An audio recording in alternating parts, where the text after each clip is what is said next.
Assalamualaikum warahmatullahi wabarakatuh.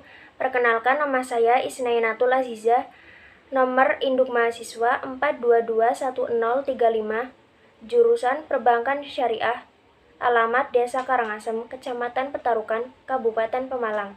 Di sini, saya akan menyampaikan hasil resum materi sosial pembelajaran Fakultas Ekonomi dan Bisnis Islam IAIN Pekalongan tahun 2021. Saya akan menyampaikan materi ke-FEBIAN. Peran visi misi Fakultas Ekonomi dan Bisnis Islam dalam mencetak duta moderasi beragama dan generasi unggul. Kenapa visi misi itu penting? Karena kita memiliki mimpi besar bersama, tujuan bersama, dan tanggung jawab bersama. Adapun visi dari Fakultas Ekonomi dan Bisnis Islam, terwujudnya Fakultas Ekonomi dan Bisnis Islam IAIN Pekalongan sebagai fakultas terkemuka dan kompetitif di tingkat global dalam pembangunan harmonisasi ilmu dan agama di bidang ekonomi dan bisnis Islam menuju masyarakat yang soleh, cerdas, unggul, dan moderat. Misi dari Fakultas Ekonomi dan Bisnis Islam: 1. Menyelenggarakan pendidikan untuk menghasilkan lulusan Fakultas Ekonomi dan Bisnis Islam yang soleh, cerdas, unggul, dan moderat. 2. Mengembangkan harmonisasi ilmu dan agama di bidang ekonomi dan bisnis Islam melalui penelitian dan publikasi ilmiah untuk membangun nasional. Profil mahasiswa Fakultas Ekonomi dan Bisnis Islam. Mahasiswa Fakultas Ekonomi dan Bisnis Islam sebagai bibit unggul, yaitu melalui jalur SPAN-PTKIN, UM-PTKIN, ujian mandiri plus minat bakat, yaitu dengan melalui seleksi yang ketat. Beragam suku lintas provinsi atau 14 provinsi dan negara Thailand, bersih, tidak terpapar narkoba dan isu radikalisme, berprestasi lokal, nasional, dan internasional. Mahasiswa Fakultas Ekonomi dan Bisnis Islam berjumlah 496 mahasiswa yang terdistribusi dari 12 kelas. Jurusan Ekonomi Syariah berjumlah 193, Akuntansi Syariah berjumlah 144, Perbankan Syariah berjumlah 159. Kiat sukses studi, yaitu taat regulasi, kenali diri sendiri plus minusnya, motivasi tinggi, mental baja, bangun jejaring, memiliki kemampuan adaptasi yang tinggi, tidak kuper, baper, apalagi mager. Filosofi kupu-kupu, banyak berdoa dan beribadah. Dosen pembimbing akademik atau DPA, disebut juga dosen wali, yaitu merencanakan perkuliahan atau KRS, konsultasi akademik, melaporkan dan konsultasi hasil belajar atau KHS, konsultasi tema atau judul skripsi. Di gedung Fakultas Ekonomi dan Bisnis Islam terdapat sayap utara, Giant Break, dan sayap selatan. Uang kuliah tunggal, dibayarkan tiap awal semester. UKT masuk ke kas negara melalui rekening institut. Bisa digunakan jika disetujui oleh Kementerian Keuangan. Untuk keperluan praktikum, KKN, KKL, PPL atau magang, ujian, kegiatan organisasi kemahasiswaan, dan wisuda atau yudisium. Selanjutnya saya akan menyampaikan materi keprodian, yaitu prodi saya Perbankan Syariah. Profil Perbankan Syariah yang disampaikan oleh Bapak Kepala Jurusan Perbankan Syariah, Bapak Muhammad Sultani. Visi Perbankan Syariah Fakultas Ekonomi dan Bisnis Islam IAIN Pekalongan. Terwujudnya program studi Perbankan Syariah Fakultas Ekonomi dan Bisnis Islam IAIN Pekalongan sebagai program studi terkemuka dan kompetitif di tingkat global dalam pengembangan harmonisasi ilmu dan agama dalam bidang perbankan syariah menuju masyarakat yang soleh, cerdas, unggul, dan moderat. Dalam mewujudkan visi tersebut diperlukan kerja keras pengelola dan kita sebagai mahasiswa, karena ada kata pepatah yang mengatakan, "Mangjada wajada." Barang siapa yang bersungguh, maka dia akan dapat menggapai apa yang ia impikan. Misi dari Perbankan Syariah Fakultas Ekonomi dan Bisnis Islam IAIN Pekalongan. 1. Menyelenggarakan pendidikan untuk menghasilkan lulusan program studi Perbankan Syariah yang soleh, cerdas, unggul, dan moderat. 2.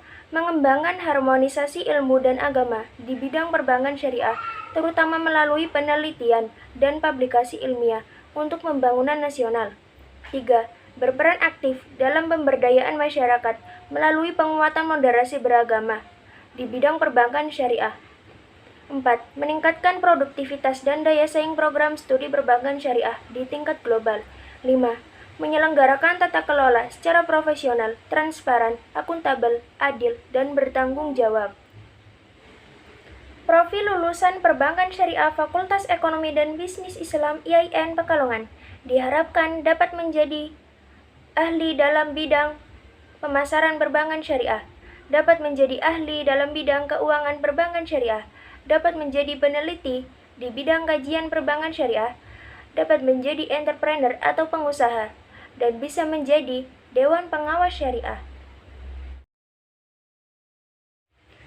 Kiat sukses belajar di Fakultas Ekonomi dan Bisnis Islam IAIN Pekalongan oleh Bapak Agus Arwani. Mengapa kita kuliah? Apa untuk menyenangkan orang tua? Apa biar bisa cari uang banyak? Apa untuk mencari jodoh? Atau sekedar isi waktu daripada tidur di rumah? Itu semua merupakan alasan yang sudah biasa kita dengar. Harapan yang paling ideal mengapa kita kuliah? Karena kuliah sebagai investasi masa depan. Kenapa kita sebut sebagai investasi masa depan? Karena dengan kuliah, kita bisa mendapatkan 1. Pengetahuan, 2. Keterampilan, 3. Teknik, 4. Sikap, 5. Pengalaman. Perbedaan kuliah dengan sekolah. Kalau di kuliah, tanggung jawab lebih besar, jumlah ujian lebih sedikit, nilai lebih tegas, kecepatan mengajar lebih tinggi. Dosen akan mengajar lebih cepat dibanding waktu sekolah. Tujuannya supaya mahasiswa lebih terampil dalam menggali ilmu. Tugas tidak selalu diperiksa. Penilaian dari berbagai aspek tidak selalu dikoreksi secara mendalam, tetapi akan mendapat pengetahuan yang lebih mendalam. Siasat perkuliahan. Cara belajar. 1. Strategi belajar visual. Gunakan gambar, peta, grafik. Visualisasikan materi dalam benak. Pahami materi lewat bacaan atau gambar. Beri warna dan gambar pada catatan. 2. Strategi belajar auditori. Dengarkan baik-baik penjelasan dosen di kelas. Terangkan secara lisan suatu pelajaran pada teman. Gunakan nada-nada untuk mengingatnya. 3. Strategi belajar kinestetik. Libatkan sebanyak mungkin anggota tubuh. Perbanyak latihan soal. Seusai belajar, coba tuliskan poin-poin penting. 4. Strategi belajar berkelompok. Pilih teman belajar yang cocok. Saling bandingkan catatan. Tanya jalan pengerjaannya, bukan sekedar jawabannya. Rutinkan belajar bersama. Yang kelima, strategi belajar mandiri. Perbanyak literatur dan latihan soal yang digunakan. Pilih tempat belajar yang tenang. Setelah memahami materi, cobalah berdiskusi dengan orang lain. Kiat membaca efektif. Metode membaca, yaitu dengan survei, memahami suatu masalah dengan mendatang tempatnya langsung. Question, dengan memberikan pertanyaan dan jawaban sehingga bisa dipahami dengan baik. Read, membaca. Recite, membaca kembali. Review, menganalisa apa yang kita baca. Menyimak dan membuat catatan kuliah. 1. Strategi menyimak aktif. Jaga kontak secara offline maupun secara online. Aktif di kelas. Fokus. Dengarkan dengan baik ketika dosen mengajar. Selektif dalam mencatat. Singkirkan kebiasaan tidak baik. Ingatlah yang pantas diingat. 2. Teknik mengingat. Grouping. Gunakan irama. Gunakan singkatan, visualisasi, dan kata kunci. 3. Strategi menghadapi ujian. Persiapan sebelum ujian. Sedia waktu, cukup belajar. Tahu spesifikasi ujian. Belajar kelompok. Siapkan hal-hal yang mendukung. Mencari sumber penting. Menyiapkan bahan materi untuk ujian, yaitu dengan mencari di perpustakaan, Google Scholar, soal ujian tahun lalu, catatan kuliah, terutama kuliah terakhir sebelum ujian. Ketika menjalani ujian, perkirakan kemacetan. Kerjakan soal yang mudah dulu. Redakan tegang. Jawab sesuai pertanyaan. Setelah ujian, periksa penjumlahan nilai. Periksa tiap pengurangan nilai dan alasannya. Simpan kertas ujian. Nilai di perbatasan biasanya terbantu dengan tugas absen dan keaktifan. Teknik menulis, langkah-langkah menulis, yaitu dengan memahami materi. Pahami deskripsi tugas, cek siapa calon pembaca, perkaya referensi. Menulis draft awal mencakup 1. Brainstorming 2. Mulai di mana saja 3. Jangan dulu mengkritik diri 4. Biarkan mengalir 5. Jangan takut mengubah outline 6. Gunakan gaya sendiri 7. Lupakan draft untuk sementara. Seni presentasi. Kuasai materi. Public speaking mencakup pembukaan yang menarik, kontak mata, tidak sekedar membacakan, memahami materi, atur suara dan intonasi, hindari gerakan yang tak perlu. Selanjutnya, penyajian materi. Gunakan ilustrasi dan animasi. Tampilkan inti saja. Buat semudah mungkin untuk dimengerti. Jadikanlah orang tangguh, efektif, dan produktif. Maka amalkanlah ilmu mulai saat ini juga. Selanjutnya saya akan menyampaikan materi etika mahasiswa yang disampaikan oleh Ibu Susmi Ningsi. Etika mahasiswa berkomunikasi berbusana. Etika atau etimologi berasal dari bahasa Yunani, adalah ethos, yang berarti watak kesusilaan atau adat kebiasaan atau custom. Etika berarti juga adat kebiasaan atau cara hidup seseorang dengan melakukan perbuatan yang baik atau kesusilaan. Susila atau Sanskerta lebih menunjukkan kepada dasar-dasar, prinsip, aturan hidup atau sila yang lebih atau su. Akhlak berasal dari bahasa Arab, berarti moral, dan etika berarti ilmu akhlak. Etika berkomunikasi adalah norma, nilai, atau ukuran tingkah laku, baik dalam kegiatan komunikasi, berbicara, tulisan di suatu masyarakat. Etika berbusana adalah norma, nilai, atau aturan ukuran tingkah laku baik dalam kegiatan berpakaian di suatu masyarakat. Etika pergaulan di lingkungan kampus 1. Berpakaian dan bersepatu rapi di lingkungan kampus. Menjunjung tinggi nilai-nilai ilmiah. Mengetahui, memahami, dan melaksanakan peraturan-peraturan yang berlaku di lingkungan kampus dan berusaha tidak melanggar. Memberi contoh yang baik dalam berperilaku kepada adik-adik, teman, setingkat, dan kakak tingkat. Etika pergaulan di lingkungan kampus 2. Saling menghormati dan menghargai terhadap sesama mahasiswa.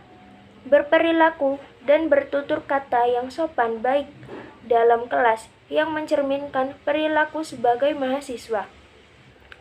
Dan dijiwai oleh nilai-nilai agama atau kepercayaan yang dianut. Tidak berperilaku asusila atau tidak bermoral. Bersedia menerima sanksi yang ditetapkan. Etika pergaulan di luar kampus. Menjadi contoh yang baik di lingkungan di mana mahasiswa tersebut berada. Berperilaku dan bertutur kata yang baik mencerminkan sebagai mahasiswa. Berupaya mengaplikasikan ilmu pengetahuan dan teknologi yang telah dipelajarinya di masyarakat sebagai wujud pengabdian. Etika pergaulan mahasiswa dengan dosen. Mahasiswa sebagai masyarakat kampus atau insan akademik atau golongan terpelajar yang harus menjaga citra akademik. Biasakan selalu memberi salam terlebih dahulu kepada dosen bila bertemu. Lebih baik jika berjabat tangan. Jika berjabat tangan, diusahakan menatap muka dengan ramah dan uluran tangan yang tegas. Jika tidak berkenan berjabat tangan atau karena bukan muhrim, maka bungkukkan kepala dan ucapkan salam. Menjaga perkataan dengan bahasa yang sopan. Etika pergaulan sesama mahasiswa 1. Biasakan menyapa teman bila bertemu. Jangan mengolok-olok teman, melebihi batas meskipun hanya bergurau. Jaga citra sebagai insan terpelajar.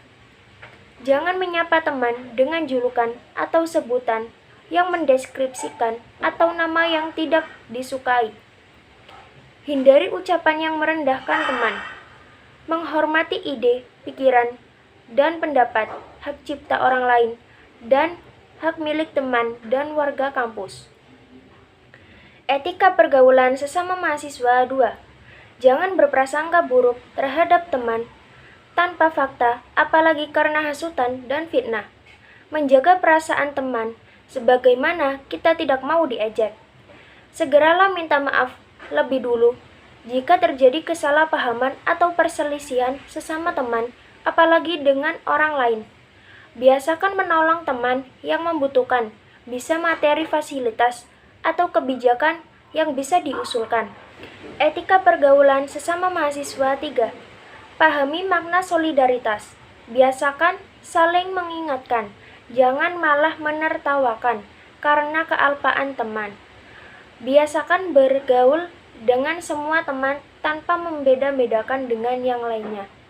Sampaikan selalu pesan dari orang lain kepada teman yang berhak, karena itu amanah. Jangan menambah atau mengurangi, apalagi memanipulasi atau memutarbalikkan pesan. Sampaikan sesuatu yang salah adalah salah, dan nyatakan sesuatu yang benar adalah benar. Jangan menutup-nutupi, karena ada kepentingan pribadi.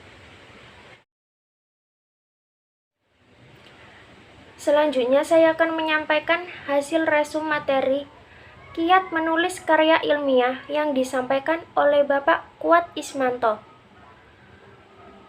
Yang pertama, sumber dan cara memperoleh kebenaran. Mencakup animisme dan dinamisme, berpikir logis dan filsafati, agama dan kitab suci atau religion, trial dan error atau uji coba, tokoh beroritas atau kiai, dukun, dan lain-lain, penelitian atau research. Yang selanjutnya, penelitian, proses mencari kebenaran dengan prinsip-prinsip ilmiah, jujur, objektif, dan sistematis. Penelitian sebagai proses mencari kebenaran umumnya dijalankan oleh akademisi, penelitian, dan lain-lain. Metode yang digunakan yaitu observasi, wawancara, kuesioner, dan lain-lain. Dari hasil penelitian diterbitkan melalui berbagai media publikasi dalam berbagai bentuk karya tulis. Bentuk-bentuk karya tulis, makalah atau tugas kuliah, artikel atau tugas kuliah yang dipublikasikan, skripsi atau program sarjana, tesis atau program magister, disertasi atau program doktor. Menemukan ide menulis. Yang pertama, mengamati kejadian sehari yang terjadi di masyarakat, seperti pasar, perkantoran, pusat bisnis, kegiatan keagamaan, dan lain-lain. Yang kedua, membaca tulisan di berbagai media, koran, artikel, buku laporan, penelitian, dan lain-lain. Yang ketiga, diskusi, mendiskusikan persoalan yang fenomenal dan aktual. Yang terakhir, saya akan menyampaikan minat bakat dalam mengikuti organisasi mahasiswa. Saya mengikuti organisasi mahasiswa UKM FDKRES. UKM FDKRES adalah UKM intra-kampus yang berkedudukan di bawah naungan Fakultas Ekonomi dan Bisnis Islam IAIN Pekalongan. UKM FDKRES memiliki tujuan, yaitu menjadi wadah bagi para mahasiswa dalam melakukan proses belajar di bidang riset dan penelitian, serta meningkatkan mahasiswa dalam melakukan penelitian ilmiah. Alasan saya mengikuti UKM FDKRES ini, yaitu karena ingin mempelajari cara membuat karya ilmiah, cara membuat makalah, dalam penelitian yang benar. Sekian dari video saya, mohon maaf apabila banyak kesalahan. Wassalamualaikum warahmatullahi wabarakatuh.